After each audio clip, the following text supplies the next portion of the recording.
नवरात्रि का उपवास और भूखी सास। सास ने पकड़ ली थी नवरात्रि के उपवास रखने की जिद। 9 माताओं के लिए 9 दिन व्रत रखूंगी। मैया की भक्ति में शक्ति है। मैया हमारे परिवार को अपना आशीर्वाद जरूर देंगी।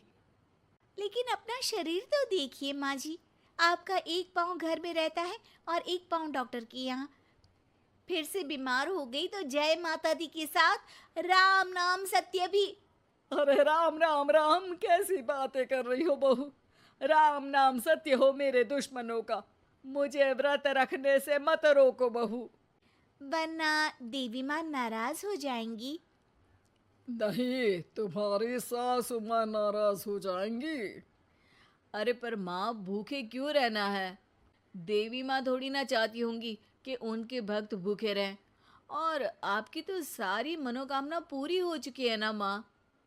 लालच है बेटा, लालच बुढ़ापे में भी खत्म नहीं होती। अरे तुम चुप करो जी। तुम्हारी भी उम्र है भक्ति भाव करने की। ज्यादा बड़बड़ की ना तो तुमसे भी उपवास रखवा लूंगी। हाँ।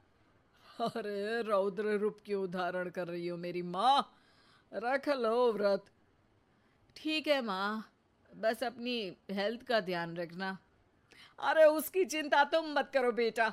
मैंने टीवी पे देख लिया है कि व्रत में क्या क्या खाने से शरीर में कमजोरी नहीं होती। अच्छा ही है। वरना ऐसा ना हो कि 9 दिन के बाद तुम मैया के द्वार की जगह सीधा हरिद्वार। अरे, तुम मुझे हरिद्वार क्यों भेजना चाहते हो?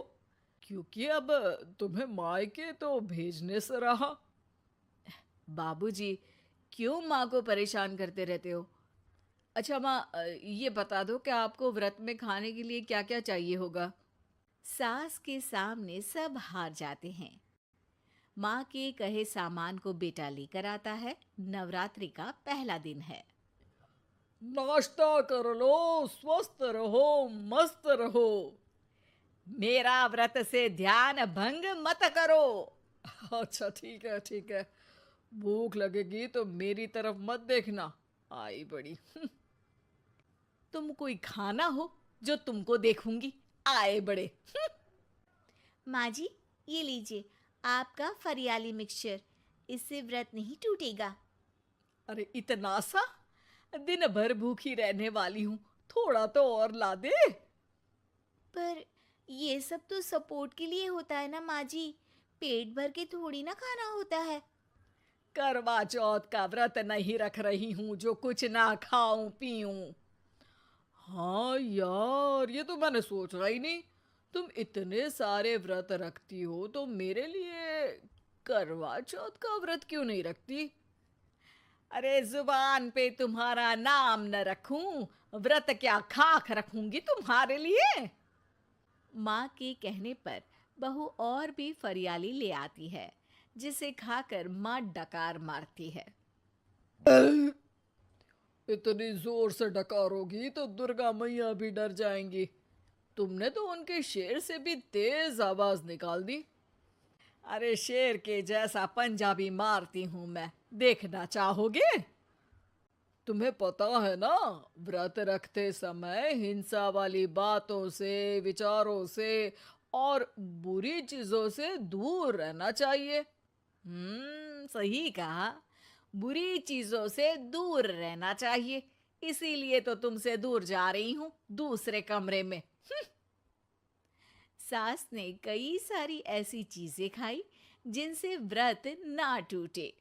बहू, सब्र का फल मीठा होता है। इसका मतलब ये थोड़ी है कि तू मुझे शाम तक फल नहीं खाने देगी। माँ जी, 1 घंटे पहले ही तो आपने इतना सारा। अरे एक खाता ही बना ले। उसमें लिखा कर कि मैंने कितना खाया, कितना पानी पिया। अरे नहीं नहीं माँ जी, मैं अभी फल लेकर आती हूँ। जोर से बोलो। नहीं माँ जी, मैं फल लेकर आती हूँ। अरे ये नहीं, जोर से बोलो, जय माता दी।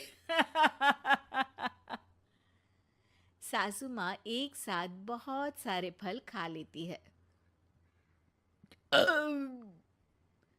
माँ जी, इतनी जोर से मैं डर गई। अरे भक्ति की शक्ति की पुकार है। पुकार नहीं, डकार है। हाँ हाँ, ठीक है ठीक है।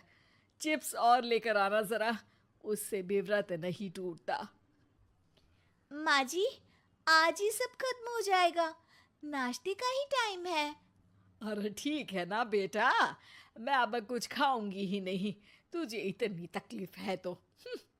नहीं नहीं माँ जी, मेरा मतलब था कि उपवास में सिर्फ इतना खाना चाहिए जितना शरीर के लिए सही रहे।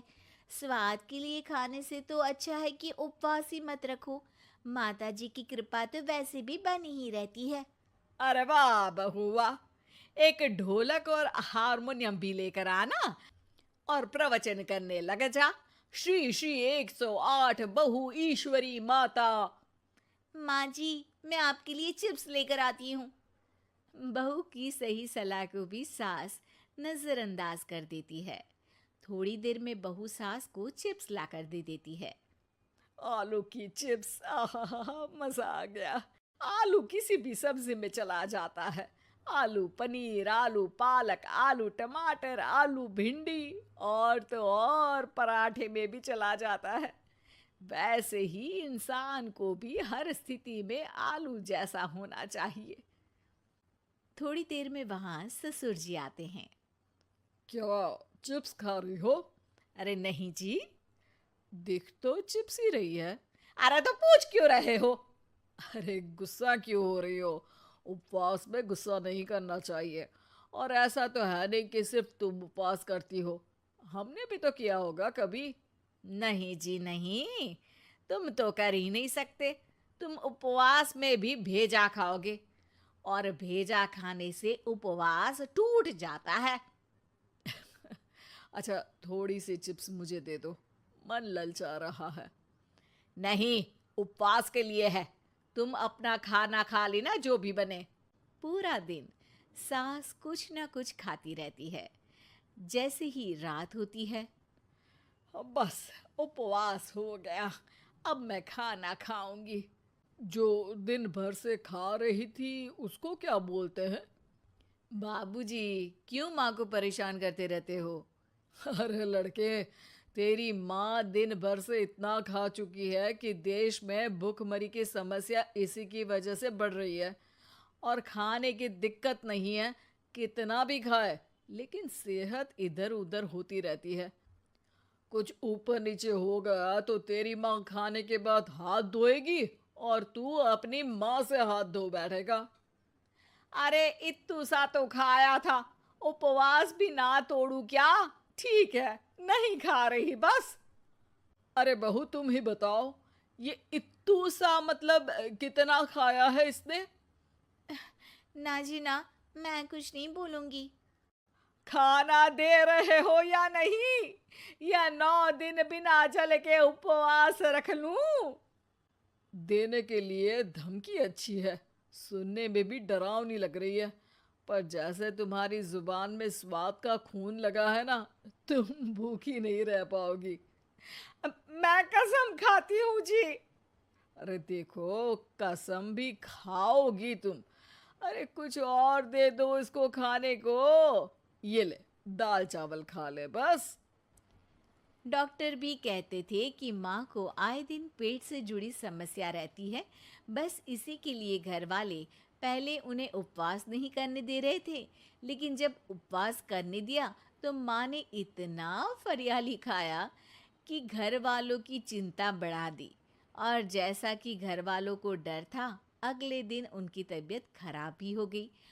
डॉक्टर को बुलाना पड़ा। अरे जितनी बार आप बीमार होते हो उस हिसाब से तो मुझे एक क्लिनिक आपके घर में ही खोल लेना चाहिए। या फिर क्लिनिक में ही इनका एक अलग कमरा बनवा देते हैं डॉक्टर साहब।